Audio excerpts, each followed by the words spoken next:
शरीर, आपकी बॉडी खत्म हो जाएगी, लेकिन अल्लाह के पास कोई चीज महफूज होगी तो वह आपका अमल और आपका कार और आपके अच्छे काम वहां पर आपको मिलेंगे। जब आप अच्छा काम करते हो तो आपके धर्म की हिफाजत होती।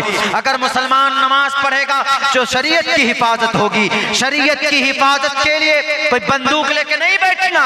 ये बच्चा हाफिज कुरान बना, अगर कल चलकर कुरान को कोई मिटाएगा कि कुरान में नमाज का ऑर्डर है मिटा दो, कुरान में हिजाब का पर्दे का ऑर्डर है तो मिटा दो, तो ये बच्चा सामने खड़ा होकर पूरा कुरान पढ़कर सुनाएगा अल्हम्दुलिल्लाहि रब्बिल आलमीन अर्रहमानिर रहीम अलिफ लाम मीम ज़ालिकल किताब सयक़ूलुस सुफ़हा पढ़ेगा, तिलकर रुसुल पढ़कर सुनाएगा, लंदना पढ़कर सुनाएगा, वल मुहसनात पढ़कर सुनाएगा, ला युहिब्बुल्लाह पढ़कर सुनाएगा, इज़ा समिउ पढ़कर सुनाएगा, वलो अन्ना पढ़कर सुनाएगा, क़ालल मलऊ पढ़कर सुनाएगा, वालमू पढ़कर सुनाएगा, 1 से लेकर 30 पारे तक पढ़कर सुनाएगा। और ये बच्चा नमाज पढ़ेगा, रोजा रखेगा, ज़कात देगा तो ऑटोमेटिकली इस्लाम की हिफाजत होगी। शरीयत की हिफाजत के लिए तीर तलवार की जरूरत नहीं पड़ती। मैं बारहा कहता हूं, शरीयत की हिफाजत, धर्म की हिफाजत अमल करने से हो जाती है। हर बंदा धार्मिक हो जाए तो उसके धर्म की हिफाजत होगी। किसी नेता के भाषण की जरूरत नहीं है। नेता लोग बैठते हैं, ए हिंदू भाइयों तुम्हारे धर्म की रक्षा, हिंदू धर्म खतरे में है। असल में उनका धर्म खतरे में नहीं होता, उनकी कुर्सी खतरे में होता कुर्सी खतरे में, उनकी कुर्सी खतरे में होती। लेकिन बेचारे हमारे हिंदू भाइयों को ऐसे वर्गलाते। मेरे हिंदू भाइयों, ये राक्षस की औलाद, ये रावण की औलाद, इनके बातों में मत आना, अच्छे काम कीजिए आप। समम काय शिरो ग्रीवा धारयन्न चलम स्थिर। स्थिर बहुत आसान वर्ड है, स्थिर अस्थिर कहते हैं ना हम लोग, पानी अस्थिर हो गया है, माहौल थोड़ा अस्थिर, स्थिरता संस्कृत वर्ड है, हिंदी में भी यूज होता, उर्दू में भी यूज हो जाता है कहीं कहीं पे। तो काय शिरो ग्रीवा, काय शिरो ग्रीवा, पंडित वैद प्रकाश उपाध्याय कहता काय शिरो ग्रीवा, गर्दन ग्रीवा, श्री सर, काय शकल, काय शिरो ग्रीवा धारयन्न चलम। अपने काय को, अपने सर को, अपने गर्दन को काय शिरो ग्रीवा धारयन्न चलम, ध्यान से यानी सीधे रखो, स्थिरा आराम से रहो। आगे भी एक लाइन है, मुझे याद नहीं है, आज ही सुबह मैं गीता सुबह सवेरे बैठा तो मुझे ये मंत्र सामने आया, हमने कहा बहुत अच्छी तशरीह है, नजर से हुआ तो एक लाइन याद हुआ, हमने आपको पढ़कर सुना दी। हम लोग भी जब नमाज पढ़ते हैं तो क़याम सीधा खड़ा होना फर्ज, सीधा खड़ा होते हैं एकदम बिल्कुल सीधे। अगर आपकी दिशा बदली हुई है नमाज में, आप खड़े हो जाएं तो आपकी नमाज नहीं है। क़याम यानी सीधा खड़ा होते, अल्लाह, तब सूरह फातिहा पढ़ते, तब पढ़ते। और ध्यान कहाँ, नमाज पढ़ते हैं, रुकू और सजदा करेंगे तो कहाँ, सजदे की जगह पे। और जब हम लोग सजदा करने जाते हैं तो हमारी निगाहें कहाँ, नाक पे होनी चाहिए, नीचे होनी चाहिए। कितनी अच्छी बात कही गई बताइए। तो हम कहना चाहते हैं कि हिजाब पर पाबंदी लगाने से, अल्लाह के नबी का फरमान है, अलमरअतु औरतुन, औरत सरापा हिजाब और पर्दा, सरापा। बेटियां जब पर्दे में होंगी, उनकी शक्लें ढकी हुई होंगी, तो हमारे बहुत सारे मनचले लोग होते हैं लड़के, वो गुटखा खाया, मधु खाए बैठे, कोई समाज की बेटी गई तो उनको तके। और अगर वही बेटी हमारी माएं बहनें पास में बैठी हुई है, अगर आप कोई भड़कीला लिबास पहनते हैं ना, तो इस्तशरफह शैतान, जब आप घर से बाहर गए, इज़ा खरजत, जब आप बाहर जाती है, इस्तशरफह शैतान, तो शैतान आपके पीछे लग जाता। भड़कीला लिबास, बाल खुले हुए, होंठ में वो कॉस्मेट लिपस्टिक, और आप चल रहे हैं ये सोचकर समझकर कि वाह, I am looking very beautiful, like Katrina Kaif, like फला फला, हम फलां उसकी तरह दिखते, मेरी नाक ऐसी, मेरी आंख ऐसी।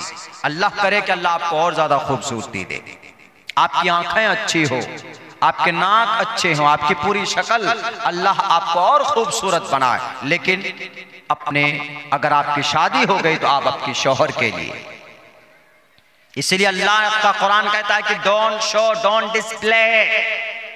डिस्प्ले, डिस्प्ले मतलब जाहिर करना। हम लोग मोबाइल यूज करते, इसको डिस्प्ले इसलिए बोलते हैं क्योंकि ये जाहिर करता है। Don't display your beauty, your face, your parts of body. अलमरअतु औरतुन, सर से पैर तक आपका पर्दा है। But the mostly them their self at the appearance. कोई चीज अगर खुद से जाहिर हो जाए, खुद से सामने जैसे है, हथेली है, आपकी शक्ल है, बहुत ज्यादा आप उसको वो नहीं कर सकते, पैर है, हथेली है, ये आपकी कलाई है, नो प्रॉब्लम। लेकिन आप पूरी बॉडी आपकी, कपड़े ऐसे पहने, पैंट पहन लेते, जींस पैंट, अलग अलग पार्ट्स ऑफ बॉडी हो जाती है आपके लिए, सर से लेकर पैर तक। इस्लाम इसको मना करता है, इस्लाम के नजर में ये जायज नहीं। 65% जिना के वारदात भड़कीले लिबास पहनने से होती। मैं खुलकर नहीं बोल सकता, समाज की बहु बेटियां यहां बैठी हुई है, जब आपके पार्ट्स ऑफ बॉडी दूर से चमक जाता है तो औरत मर्द के अंदर अल्लाह तबारक व तआला ने ऐसी सेक्सुअलिटीज को रखा, ऐसी ताकत को रखा है कि वो फिर शैतान जन्म देता है। डायरेक्ट जाकर आक्रमण नहीं करेगा, आहिस्ते आहिस्ते किसी तरह नंबर आपका हासिल करेगा, फोन करेगा, हेलो, उधर से देखा हाँ मैडम की आवाज है लड़की की, तो आप सख्ती से बोलेंगे क्यों फोन किया, वो कहेगा कि मैडम सॉरी गलती हो गई है, हम आपका नंबर मेरे मोबाइल में आ गया। कैसे आ गया भाई? पता नहीं कितनी कोशिश की होगी उसने लेने की। मोबाइल पे नंबर लेंगे, नंबर लेने के बाद कॉल करेंगे, मिस कॉल करेंगे, उसके बाद फिर मैसेजेस एक्सचेंज होते, उसके बाद फिर बातें होती है, फिर बात चल जाती आई लाइक यू तक, हम आपको बहुत पसंद करते। ये सारे जिना के करीब करने के हरकतें हैं। हमारी समाज की बेटियों, अगर समाज का कोई लड़का अगर आपको पसंद करता तो आप डायरेक्ट कहो I am not able to talk with you because it is not allowed according to the Quran and sharia. अगर मैं बड़ी हूं, मैं तुम्हें बहुत अच्छी लगती हूं, ठीक है, तो इस्लामी क्या तरीका? इस्लामी तरीका यह है कि आप पेरेंट्स के पास जाएं, हमारे बात करें, आप जाइए हमारा रिश्ता लेकर हमारे गार्जियन के पास जाइए।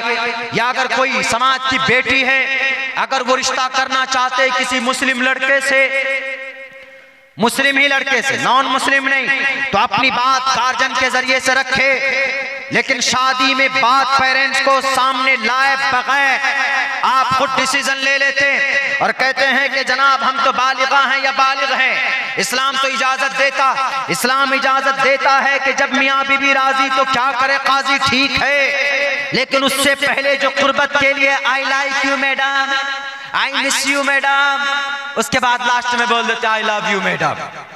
ये पूरा प्रोसेस 3 महीने तक चलेगा, 3-4 महीने तक चलेगा।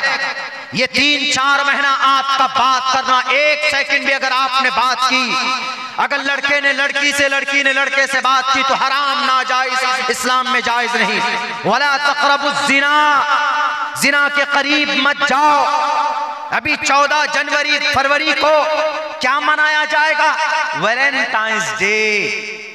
14 फरवरी को ये वैलेंटाइंस डे क्या होता है? हमारे बहुत से नौजवान यूट्यूब में गूगल करते, वो सर्च करते, गूगल में ढूंढते हैं कि वैलेंटाइंस डे क्या होता है। वैलेंटाइंस डे आज कैसे मनाते पता? आज ये फैशन आम है, बड़े बड़े शहरों में जाएंगे तो वैलेंटाइंस डे मनाने के लिए जब कोई लड़का किसी लड़की से मोहब्बत करता है तो यही 14 फरवरी वैलेंटाइंस डे पूरे साल में। वैलेंटाइंस डे का मतलब अपनी प्यार का इजहार करना, गुलाब का फूल देते हैं और उस दिन अपनी प्यार का इजहार करते कि लीजिए हम आपसे मोहब्बत करते, ये वैलेंटाइंस डे मनाते। याद रखो मेरे नौजवानों, इस्लाम के अंदर इसकी कोई इसका प्रमाण मौजूद नहीं। वैलेंटाइंस डे, वैलेंटाइन, इसकी बहुत खतरनाक एक तारीख है। आप कान खोलकर सुन लीजिए कि एक जमाने में एक इलाके में मुसलमानों को कश्ती में बिठाकर, जैसे कुछ कम्युनिज्म ने जब मुसलमानों को खात्मा करने की कोशिश की किसी मुल्क में, बात बुखारा और समरकंद की जाती, कुछ मुसलमान छुपकर नमाज पढ़ रहे थे, कुरान पढ़ रहे थे, मदरसा चला रहे थे, तो कम्युनिज्म ने सोचा कि कैसे इन मुसलमानों को सफ़े हस्ती से मिटाया जाए।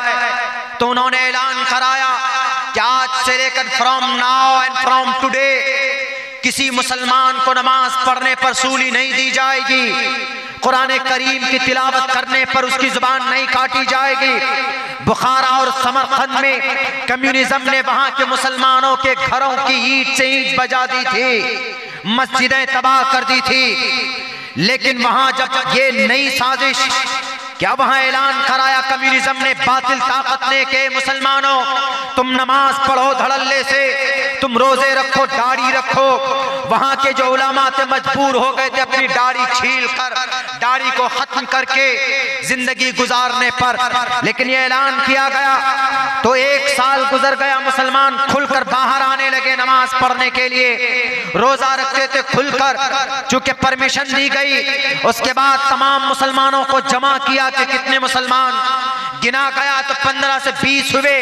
उन्होंने कहा कि तुम मुसलमानों को अब हम लोग बेहतरीन जजीरे में बसाना चाहते, वो आइलैंड देखा तुमने, समंदर के बीच में है, हम लोग ये चाहते हैं कि तुम लोग वहां पर जाओ, बेहतर से बेहतर मकान है वहां पर, आराम के साथ तुम लोग अपनी बस्ती बसाओ, वहां पर तुम्हारी इबादत गाह मस्जिद भी मौजूद है, जाओ तुम इस पानी के जहाज में सवार हो जाओ और तुम सब के सब जाओ वहां पर नमाज पढ़ना। मेरे नौजवान मुसलमानों, समाज की किसी बेटी को ये 14 फरवरी को वैलेंटाइंस डे के नाम पर गुलाब का फूल देने से पहले इस वैलेंटाइन को, इस तारीख को, इस वाक़े को याद करना।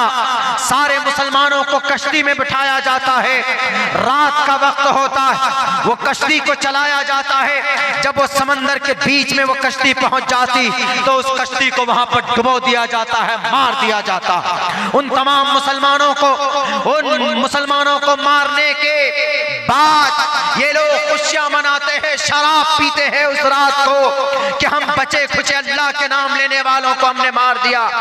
उस दिन को, उस तारीख को, वो 14 फरवरी की तारीख ही, वो अंधेरी रात में ये हरकत की गई, ये हादसा किया गया, मुसलमानों को मारकर शराब पी गई और अय्याशी की गई। और उस तारीख को हमारे मुसलमान गुलाब का फूल देकर अपनी वाइफ, अपनी गर्लफ्रेंड को, और कहते हैं कि I love you so much from the bottom of our heart, कि लीजिए गुलाब का फूल, हम आपके दूल्हे राजा बनना चाहते। इस्लाम में इसकी परमिशन नहीं।